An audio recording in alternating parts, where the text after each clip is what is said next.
Menjual bayi perempuan di Korea hanya bernilai 2.000 won. Seorang gadis 5 tahun dijual ke bar. Setiap hari ia harus bekerja. Hidupnya sangat sulit. Hari itu ada tamu yang mabuk.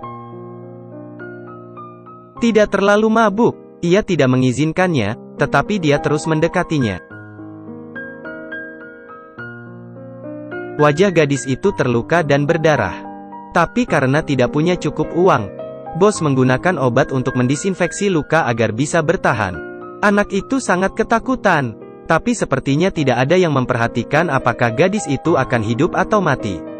Anak ini bernama Seung Yi. Ibunya, Mi Eung-ja, menyelinap melintasi perbatasan dari Din Bien ke Seoul. Dia hanya ingin meminjam uang untuk usaha kecilnya.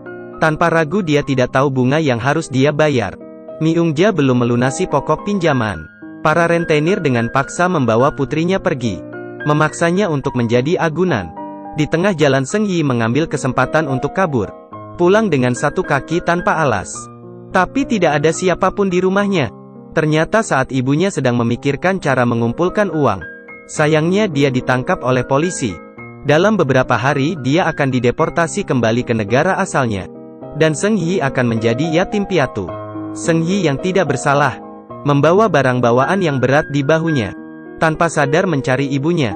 Di mata orang biadab, dia hanya seekor domba yang mudah ditangkap. Wah, kamu meninggalkan rumah? Ikuti saya, ibuku akan segera pulang. Sayang, jangan bergerak. Tiba-tiba tendangan datang. Do Seok si rentenir telah tiba.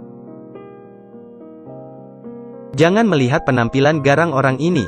Permohonan dari peminjam selalu ia dengar. Dia selalu berhati lembut dan kemudian menulis ulang catatan hutang. Orang menganggap dirinya sebagai paman dari nota debit. Ketika ia menemukan Seung Yi, apapun yang dia katakan, dia akan meminta uangnya kembali. Di mana ibu saya? Ibumu meninggalkan Korea dan kembali ke Cina. Tidak akan kembali lagi. Kamu pembohong. Saya ingin tinggal dengan ibu saya. Mi Eung-ja berada di kondisi yang sulit. Memohon Do Seok untuk menjaga Seung Yi selama beberapa hari. Kemudian kerabat jauhnya di Korea akan datang untuk menebus Seung Yi. Setelah mendengar hal itu, Do Seok merasa lebih lega. Bagaimanapun, saudaranya Jong Bae selalu mengeluh. Ia selalu mengatakan tidak ada uang, dan mereka harus membesarkan satu gadis lagi. Tapi Seung Yi benar-benar patuh dan pandai. Rumah berantakan kedua orang ini dibersihkan olehnya. Do Seok memberikan nama panggilan untuk Seung Yi. Dia dipanggil pion. Apa yang dimaksud dengan pion? Benjolan kemudian, utang itu berharga. Dalam bahasa Korea, benjolan, dan nanti utang, dan harta adalah homofon. Jadi saya harta berhargamu, bukan? Benar. Dia sangat bahagia. Juga dengan lembut memanggilnya, paman nota debit. Sebenarnya, banyak orang segera mengetahuinya. Protagonis pria adalah bintang terkenal yang sangat mencintai bayinya, Sung Dong-il.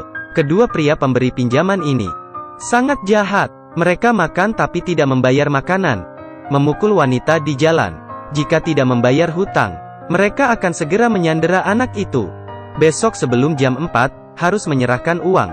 Tapi pada kenyataannya, peminjamnya adalah orang tua. Orang yang bertanggung jawab atas hutang adalah keponakannya. Selama hari-hari membawa Seung Yi pergi, dan menunggu Mi Eung-ja untuk membayar, Do Seok menganggapnya sebagai putrinya sendiri. Dia tidak hanya membeli baju baru untuk Seung Yi, tapi juga membawanya ke acara musik, untuk memuaskan mimpinya mengejar idola. Bahkan ada sedikit uangnya sendiri di kaus kaki, dia rela menghabiskannya. Kamu adalah seorang ayah yang baik, untuk menemani putri Anda berbaris. Hari untuk mengucapkan selamat tinggal pada Seung Yi datang. Tiba-tiba Do Seok entah bagaimana tidak tahan. Perasaan itu seperti memotong hatinya.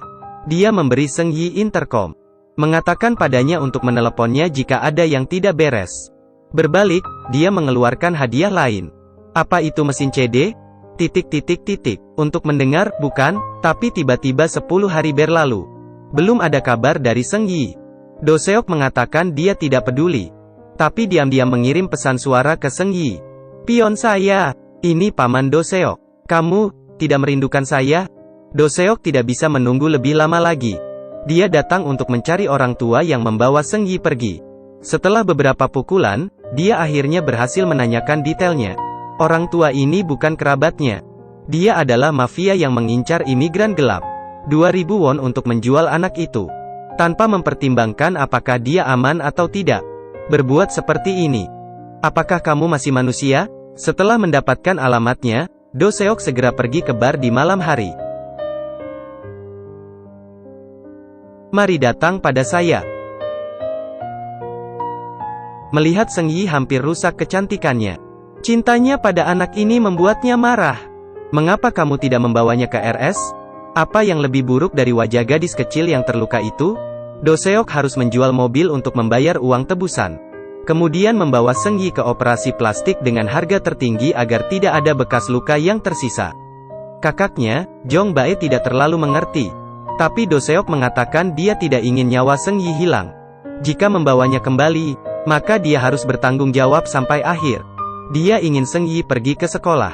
Tapi sekolah hanya mengatakan 3 kata. Dia adalah warga Korea Utara, bukan Korea Selatan. Kecuali kamu adalah ayahnya. Seng Yi tidak setuju. Dia takut mengecewakan ibunya. Tapi setelah mendapat saran dari Jong Bae, Seng Yi mengerti.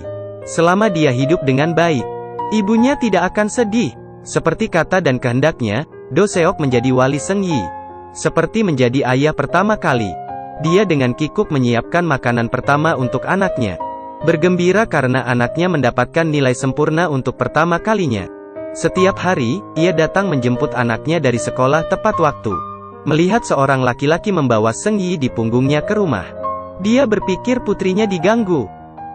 Membesarkannya selama 10 tahun, dia telah lama menganggapnya sebagai putrinya sendiri. Tapi kehidupan yang damai dan baik ini rusak karena sebuah panggilan. Itu dari wanita yang meninggalkan putrinya 10 tahun yang lalu. Sekarang sakit parah. Dia ingin membawa putrinya kembali sebelum dia meninggal. Sebagai ayah angkat, dia tidak ragu sama sekali. Segera berangkat dengan putrinya, terbang dari Seoul ke Din Bien. Setelah 10 tahun tidak bertemu. Bohong jika berkata tidak asing. Bohong kalau tidak ada dendam. Tapi ketika Seng Yi melihat ibunya sakit parah, dia memilih untuk memaafkannya. Ibu. Jarak antara kedua orang telah menghilang. Mi Ung-ja merasa sangat berterima kasih kepada Do Seok. Benar-benar berkat pria catatan hutang ini. Ia telah membesarkan putrinya. Tapi tidak disangka wanita ini membuat permintaan yang berlebihan. Dia berharap Do Seok dapat menemukan ayah biologis Seng Yi. Melihat saudaranya berlarian mencari orang-orang, kemudian membawa Seng Yi untuk bertemu dengannya di hotel. Jong Bae menegur Do Seok. Putri yang dia perjuangkan untuk dibesarkan, akhirnya ia kembalikan pada orang lain. Dengan ayah biologis yang kaya, siapa lagi yang membutuhkan ayah angkat yang malang ini? Kamu sangat bodoh, orang yang paling bodoh di dunia ini. Sekarang kita dan bongkahan hutang kita tidak lagi berhubungan. Do Seok tidak mengatakan apa-apa. Dia masuk ke kamar Seng Yi. Tapi sekarang, dia menerima panggilan telepon. Mengapa Anda membawa saya ke sini dan kemudian Anda meninggalkan saya sendirian seperti itu? Ayah, kamu membawaku ke sini. Lalu apakah kamu tidak berniat untuk datang menjemputku? Perasaannya menjadi gelisah. Dalam hati putri angkatnya, Do Seok adalah ayahnya. Dia bahkan diam-diam bekerja untuk mendapatkan uang dan membelikannya sepasang sepatu. Do Seok menangis. Dia sangat senang menjemput Seng Yi. Tapi yang harus dia hadapi sekarang adalah sebuah tragedi.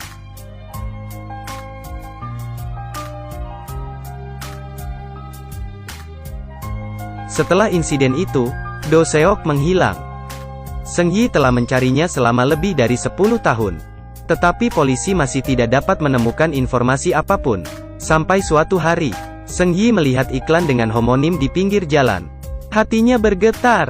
Maukah Anda membantu saya menggunakan nama Paman Pencatat Hutang untuk melakukan pencarian nasional lagi?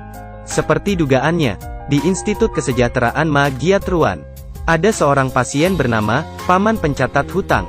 Ternyata di malam 10 tahun yang lalu, ketika Do Seok dibawa ke ruang gawat darurat, dia dalam keadaan koma, hanya menggumamkan debt collector dan pion. Rumah sakit hanya bisa menamainya setelah itu. Do Seok berambut putih melihat ke depan. Seng Yi dan Jong Bae tidak bisa menahan tangisannya. Aku adalah pion. Saya adalah putrimu. Apakah kamu mengenaliku? Mendengar kalimat ini, Do Seok mengeluarkan pemutar musik lamanya. Ternyata semua tentang putrinya. Dia selalu ingat setumpuk hutang. Paman, tidak apa-apa, Anda akan segera mengingat semuanya. Mulai hari ini, Anda akan menjadi pion saya. Sampai kamu ingat, Anda tidak diizinkan untuk meninggalkan saya, Anda mengerti? Ini yang disebut cinta. Tidak memiliki batas, tidak ada garis keturunan. Cinta seorang ayah yang hangat dan tahu bagaimana bergantung satu sama lain dalam hidup adalah hal yang penting dalam film Pion untuk menyentuh emosi penonton.